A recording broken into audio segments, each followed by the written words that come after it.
स्वागतम स्वागतम। आइए बैठिए, क्लास शुरू करते हैं। आज की क्लास वैसे भी बहुत ज़्यादा एजुकेशनल और मज़ेदार होने वाली है, क्योंकि आज हम शुरू करेंगे इंजीनियरिंग और जानेंगे कैसे इंजीनियरिंग के सब्जेक्ट्स अलग अलग हम पढ़ेंगे।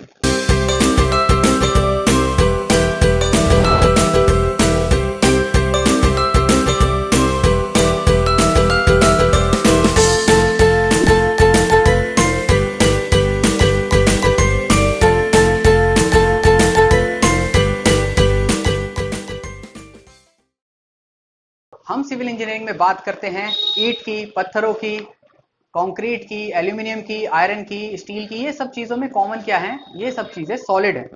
तो हम एक सॉलिड के लिए एक सब्जेक्ट बनाना ज़रूरी हो जाता है, उसे पढ़ना। तो जब हम सॉलिड को पढ़ते हैं, उस पर फोर्स लगाते हैं और देखते हैं क्या होगा, तो उस सब्जेक्ट को हम बोलते हैं मैकेनिक्स। अब मैकेनिक्स जब पढ़ते हैं तो उसके भी ब्रांचेज आ जाती हैं। सॉलिड्स हम दो तरह की उसमें मिल जाती हैं हमें।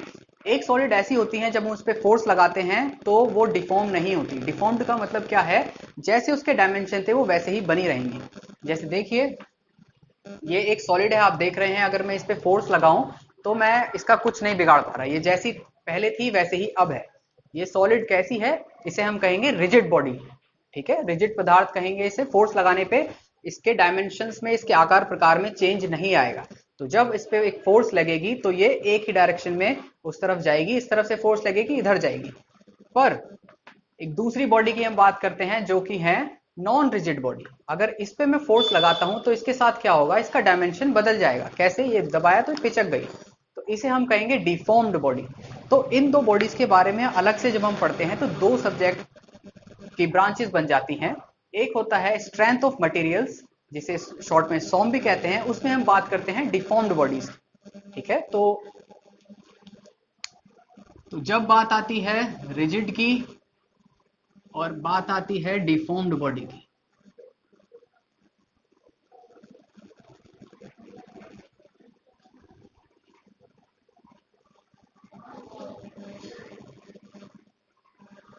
तो यहां हम उसे कहते हैं मैकेनिक्स। इंजीनियरिंग मैकेनिक्स बोल सकते हैं। और जब डिफॉर्म्ड बॉडी की बात आती है तो हम उसे कहते हैं स्ट्रेंथ ऑफ मटेरियल्स।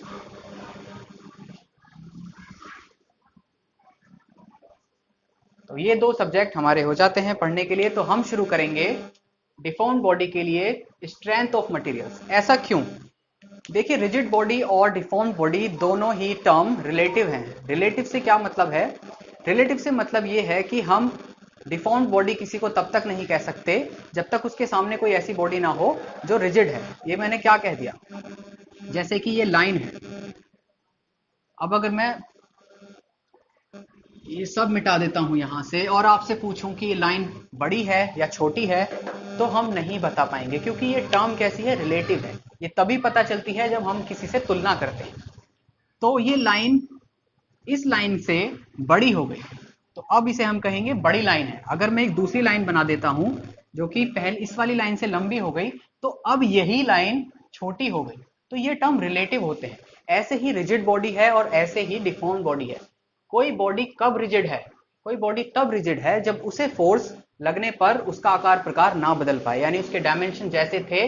अगर ये L है और इसके ऊपर फोर्स लगी F, और लगने के बाद भी इसकी डायमेंशन यही रही L, और ये थी B, तो ये चेंज अगर नहीं हुई है बॉडी, तो ये कहा जाएगा ये है रिजिड बॉडी। अगर आपने ज्यादा फोर्स लगा दी उस ही बॉडी पर, बहुत ज्यादा मैसिव फोर्स लगा दी, बहुत ज्यादा बड़ी फोर्स लग गई, तो होगा क्या? ये बॉडी हो सकता है पिचक जाए पहले से। ठीक है, पिचकने की वजह से क्या होगा? ये बॉडी बन जाएगी डिफॉर्म्ड बॉडी।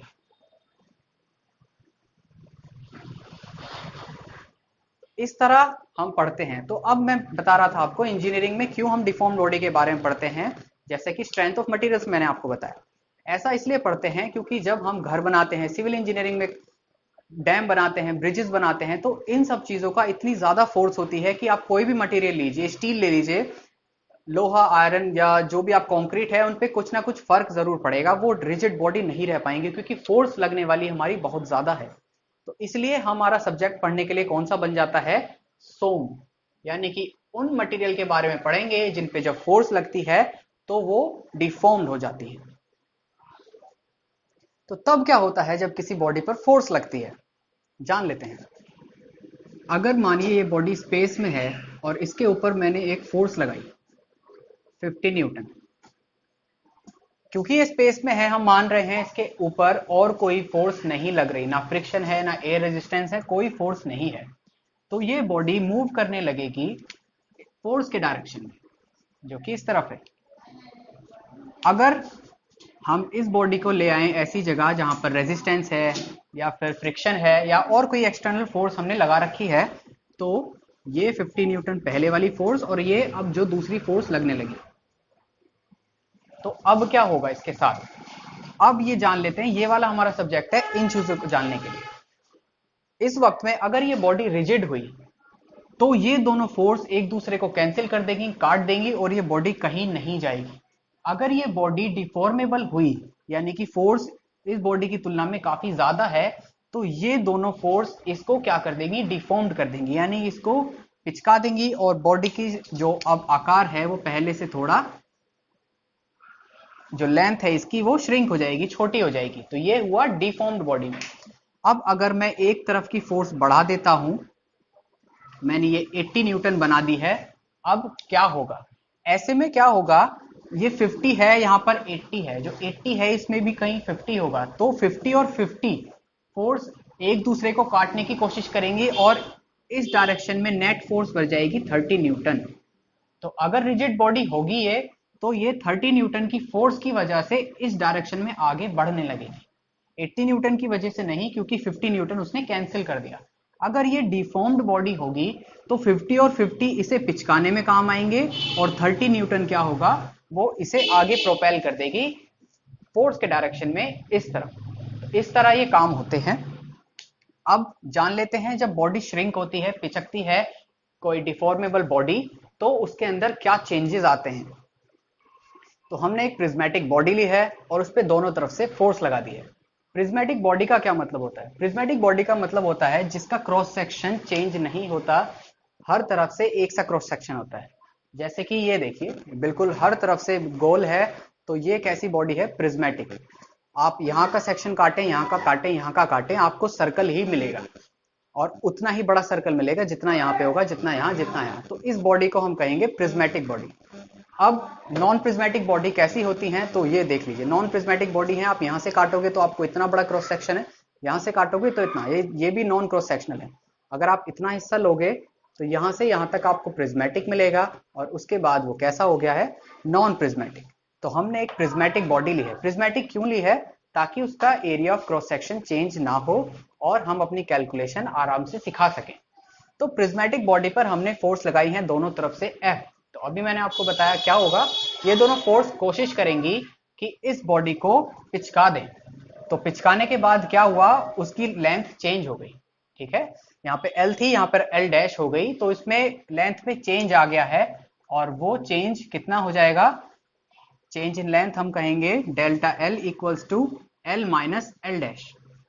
ये क्यों हुआ, क्योंकि ये डिफॉर्मेबल बॉडी थी जिसे हम पिचका सकते हैं, तो हमने फोर्स लगाकर इसको पिचका दिया और चेंज इन लेंथ हो गई L माइनस L डैश। अब होगा क्या, जब आप किसी बॉडी को पीछोगे तो ऐसा नहीं है कि वो कहेगी हाँ हमें दबा दो, पीछ दो, हम बहुत अच्छे हैं, ऐसा नहीं। हर एक चीज का स्वाभिमान है, इस बॉडी का भी अपना स्वाभिमान है। तो ये एक रिवर्स में रेजिस्टेंस फोर्स लगा देगी कि नहीं, मुझे नहीं दबना। अगर आप इस तरफ से फोर्स लगा रहे थे तो बॉडी उल्टी फोर्स लगा देगी इस तरफ को और कहेगी कि नहीं, मुझे रेजिस्ट करना है। इसलिए हम जब बॉडी को लगाते हैं तो हमें ताकत लगानी पड़ती है। जो ज्यादा मजबूत बॉडी होती है तो हमें ज्यादा फोर्स क्यों लगानी पड़ती है, क्योंकि वो विरोध एक पैदा कर रही है, ठीक है। तो इस विरोध को ये जब लगता है तो इसके पूरे एरिया पर लगता है, क्योंकि फोर्स भी हम लगा रहे थे, पूरे एरिया पर लगा रहे थे, तो विरोध इसके पूरे के पूरे जो क्रॉस सेक्शनल एरिया है उस पर लगता है।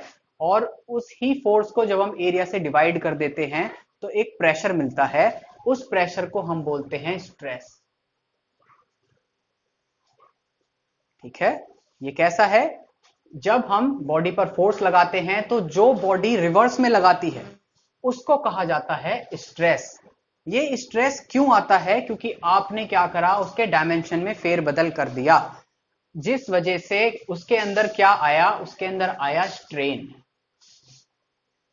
अब इन दोनों में से पहले क्या आया, स्ट्रेस पहले आया या स्ट्रेन पहले आया? पहले आया स्ट्रेन। जब तक आप बॉडी को दबाओगे नहीं तब तक बॉडी कोई भी फोर्स पैदा नहीं करेगी। बॉडी अगर रखी हुई है, उस पर कोई फोर्स नहीं लग रही, तो बॉडी कोई भी रिवर्स में फोर्स नहीं लगाएगी।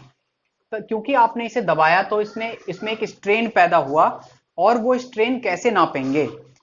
स्ट्रेन नापा जाता है डेल्टा एल अपॉन एल, यानी change in length upon original length. इससे आप स्ट्रेन नापते हैं। अब स्ट्रेन हम ऐसे क्यों नाप रहे हैं, क्यों नहीं कहा डेल्टा एल ही स्ट्रेन ले लो? ठीक है, सिंपली हम ये भी कह सकते थे कि चेंज इन लेंथ आपने इतना दबा दिया, ये स्ट्रेन है। ये नापने की एक अच्छी यूनिट नहीं मानी जाएगी। ऐसा क्यों होगा? देखिए, अगर एक शॉप ऑनर है, उसकी कोई एक आइटम का प्राइस 50 रुपए है, ठीक है, वो आपको डिस्काउंट देता है 20 रुपए का, 20 रुपए का उसने डिस्काउंट दे दिया। और दूसरा एक शॉप ऑनर है, उसकी आइटम का प्राइस है 1000 रुपए, 1000 रुपए, उसने क्या कर दिया, उसने भी डिस्काउंट आपको दे दिया 20 रुपए का, 20 रुपए का उस पर भी उसने डिस्काउंट दे दिया। अब ये बताइए किस पे डिस्काउंट ज्यादा आपको मिला? दोनों पे हालांकि आप नंबर देखोगे तो 20-20 ही मिला, ठीक है, पर आप जब इससे तुलना करोगे तो आपको पता चलेगा ये वाले 20 की वैल्यू ज्यादा है, क्योंकि आइटम सिर्फ 50 रुपए का था। आपको यहाँ पे सिर्फ देने पड़े 30 रुपए, जो ओरिजिनल प्राइस के कंपैरिजन में आधे से थोड़ा सा ही ज्यादा है। पर अगर आप यहां से कंपेयर करें तो होगा क्या, बहुत ही कम फर्क पड़ेगा ओरिजिनल प्राइस पे। तो इसलिए ये वाला डिस्काउंट ना के बराबर माना जाएगा। तो हम जो डेल्टा एल ले रहे हैं वो उसकी जो वैल्यू है वो घट जाती है जब आप इससे कंपेयर करते हो। पता ही नहीं लगा सकते, अगर मैं ये छुपा लूं तो आपको ये नहीं पता चलेगा कौन सा डिस्काउंट ज्यादा है। तो इसलिए हम इसमें क्या निकालते हैं, डिस्काउंट परसेंटेज निकालते हैं। और वो कैसे निकलता है, जितना भी आपका डिस्काउंट था अपॉन ओरिजिनल, जितना डिस्काउंट था अपॉन ओरिजिनल। अब आपको पता चल जाएगा कौन सा डिस्काउंट ज्यादा है, तो ये वाला डिस्काउंट ज्यादा है।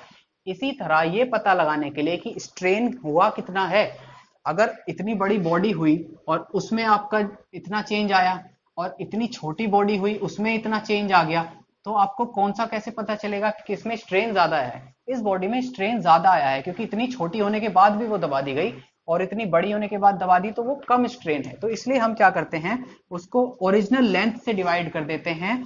इसलिए हम इस तरह स्ट्रेन पता लगाते हैं परसेंटेज में कितना आया, ठीक है। और स्ट्रेन ऐसे भी हो सकता है, जो अगर आप परसेंटेज में करना चाहो तो 100% से मल्टीप्लाई कर दीजिए, आपको स्ट्रेन परसेंटेज निकल जाएगी। जब स्ट्रेन आता है तो स्ट्रेन को रोकने के लिए एक फोर्स लगती है, और फोर्स पर यूनिट एरिया को हम बोलते हैं स्ट्रेस। अब मैंने आपको कल सिखाया था कि फोर्स पर यूनिट एरिया को प्रेशर कहते हैं। अब यहाँ पे एक नई टर्म बन गई स्ट्रेस। ऐसा क्यों हो गया? प्रेशर से इसे क्यों डिनोट नहीं करा गया, इसे स्ट्रेस नया नाम क्यों दे दिया गया? ये ऐसा इसलिए हुआ क्योंकि स्ट्रेस जो है ये कभी भी खुद पैदा नहीं हो सकता। ये इस तरह समझिए कि ये बदला है, ठीक है। आप बदला तब तक नहीं ले सकते जब तक आप पे पहला प्रहार ना हुआ हो। तो बदला एक नया शब्द इसलिए ही बना है क्योंकि वो ये बताता है कि पहले आप पे चोट लग चुकी है, तो हम फोर्स लगा सकते हैं। अगर फोर्स नहीं होगी तो बदला नहीं होगा। तो स्ट्रेस खुद से नहीं लग सकता, मतलब पहले नहीं लग सकता। स्ट्रेस कब लगेगा? जब आप उस पर वार करोगे, ठीक है। तो इसलिए इसे प्रेशर नहीं कहा जाता, इसे नई टर्म दी जाती है जिसका नाम है स्ट्रेस। ये खुद लगाती है बॉडी, हम नहीं लगा सकते। हम क्या लगा सकते हैं? हम प्रेशर लगा सकते हैं। किस तरह? यहाँ पे लगा के, area, force per unit area, उसे हम प्रेशर बोल सकते हैं। वो हमने लगाया, उसे प्रेशर बोल दिया गया। जो बॉडी लगा रही है वो क्या होगा? वो होगा स्ट्रेस। अब स्ट्रेस कैसे निकालते हैं? स्ट्रेस देख लेते हैं।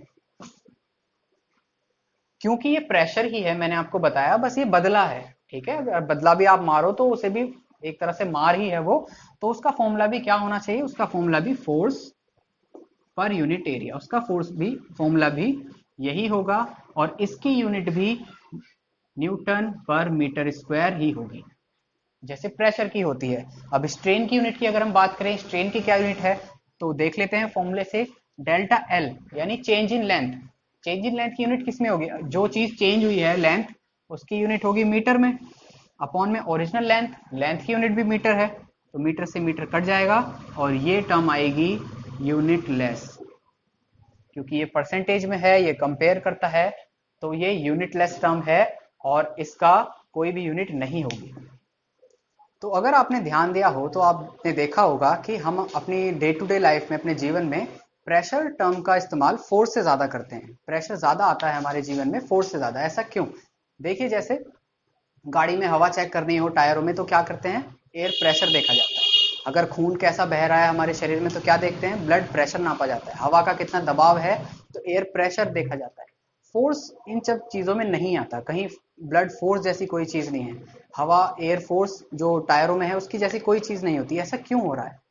इसके लिए देखो, मैं आपको दिखाना चाहूंगा छोटा सा एक एक्सपेरिमेंट।